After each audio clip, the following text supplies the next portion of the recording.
good evening, everyone, and welcome to this showing. We have three practical announcements. First of all, some technical things are in the show, so please turn off your phones. The show will improve, so nobody knows or just secondly, after the showing, there will be a short feedback session led by Barbara Thun. So you're welcome to stick around. You can participate, but you can also just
come and stand around the stage at the walls to make sure I don't hurt myself. So he would come.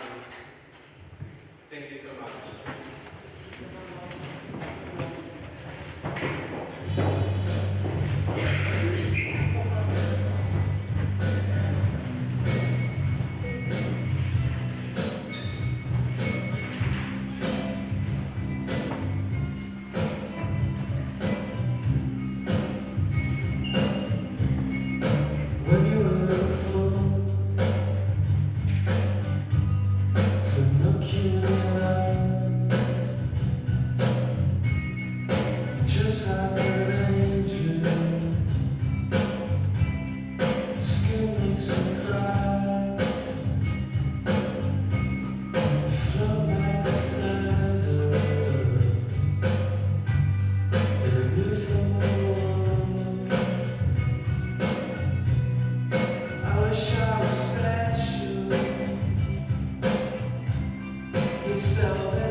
three of you, they really had no idea what we were getting them for. So thank you all for learning. Now,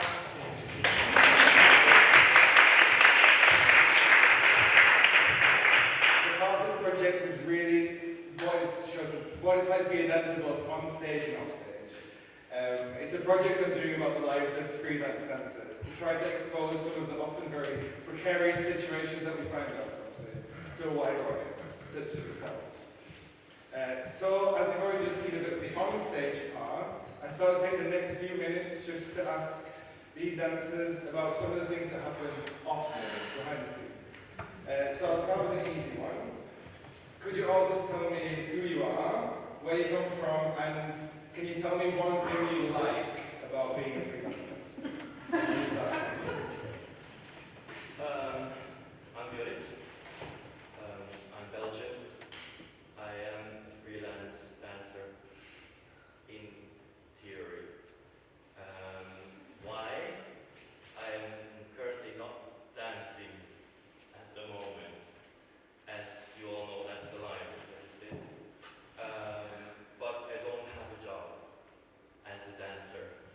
And it's tough because there are so many dancers. And One thing you like about being a freelance dancer? many things. Freedom to express myself, to choose who I work with. That's fine. We'll move on. John, if you want to introduce yourself, where you come from, and one thing that you like about being a freelance dancer. So I'm Giada, I'm 34, I'm Italian, and what do I like? Yeah, I think it's kind of the only job for me. I feel like myself. Great. I'm Jacopo.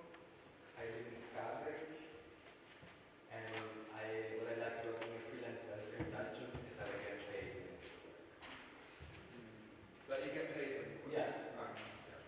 It's not bad. Okay. So, was that a dream of yours, dance?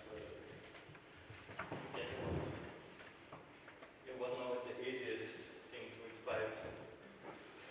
When I was a little boy, I actually got bullied a lot at school because I was always dancing. I get called or fag or gay lowered, so I stopped. It was only until later in life I took it up again. So yes, it was always a dream of mine to dance. It wasn't easy. But I wasn't prepared to give up. It's funny you say that because something I often hear in these interviews is that for many freelance dancers, dance has always been a dream and that they keep going no matter what, even though it's not always so easy. So, can I ask the three of you, what is it that keeps you going and why haven't you given up yet?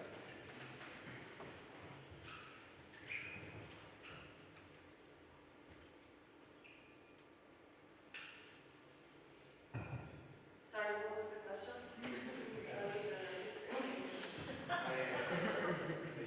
Take some water.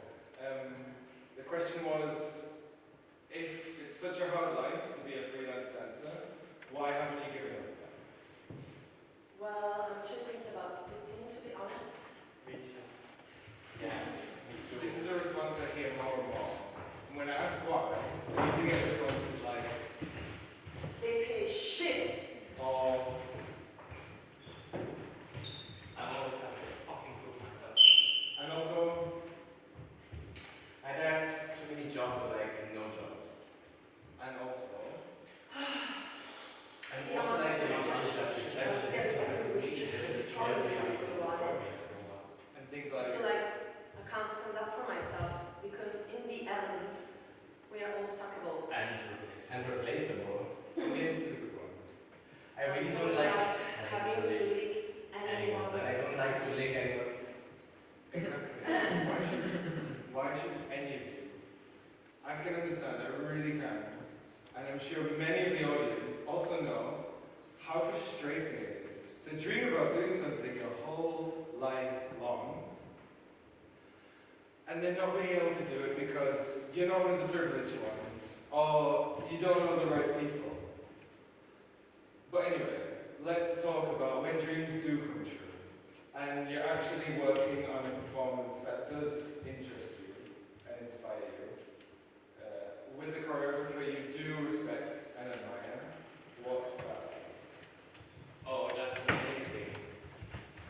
That's so amazing. Yeah, it's amazing, but it's just super rare because most of them are absolute actors.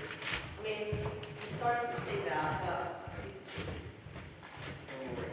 I appreciate your honesty. That's why we're doing this. But what do you mean exactly? Did you ever have a bad experience with a choreographer? Any cases of power abuse or harassment or bullying? Anything like that? yeah, well, there was something that happened. Would you like to hear it? I mean, only if you're okay. Yeah, sure. Don't worry, it's fine. These things need to be heard. All too often they fall on deaf ears. Just give me a second. I need to compose myself.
I really hate you. That must have been horrible. But it's nice to hear you getting help. And that this choreographer is no longer able to work. Let's have a round of applause for that.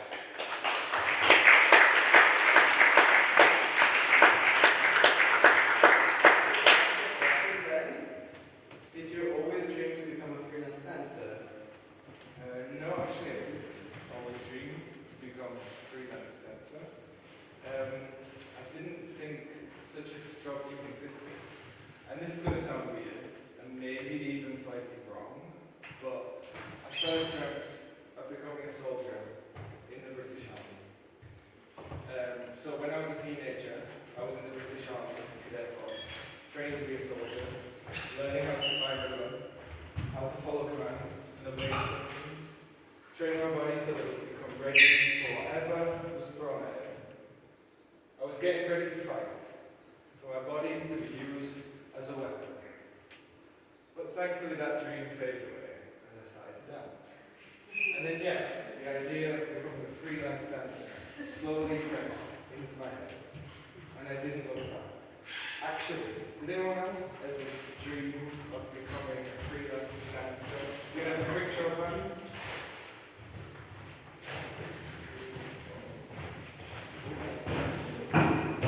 On a side note, my friend Barbara, who sat just over here, told me something interesting recently about the origins of the word freelancer. You see, freelancer was first used by Sir Walter Scott, a 19th century Scottish author, in his novel Ivanhoe, which is essentially a book about war, heroes, knights in armor, all that sort of stuff. Anyway, in Ivanhoe, freelancer is used to refer to warriors whose swords are not aligned with any particular lord. They are free, freelance. But maybe that's not so much of a not so much of a coincidence that freelancers are warriors, and many dancers nowadays are freelancers. Because, like warriors, our bodies are also used as weapons. And I We mean, know how powerful they can be, especially when we move together, especially when we find unison.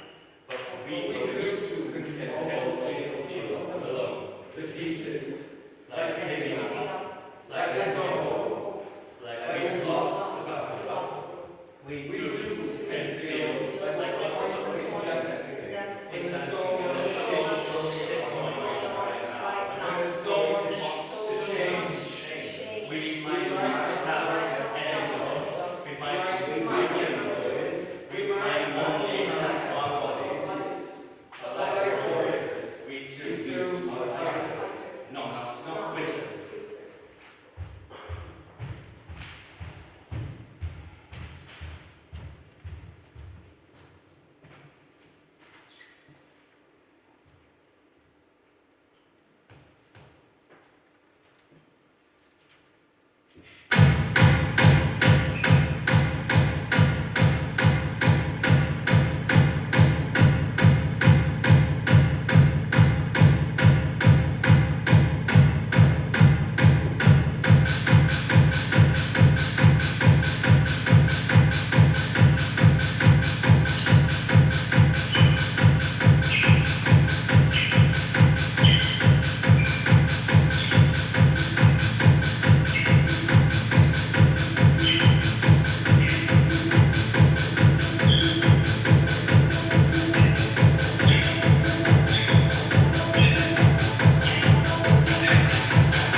just to get everything out in what is now on your mind, and then I will give you other exercise. So you have 4 minutes to just spit out whatever you want.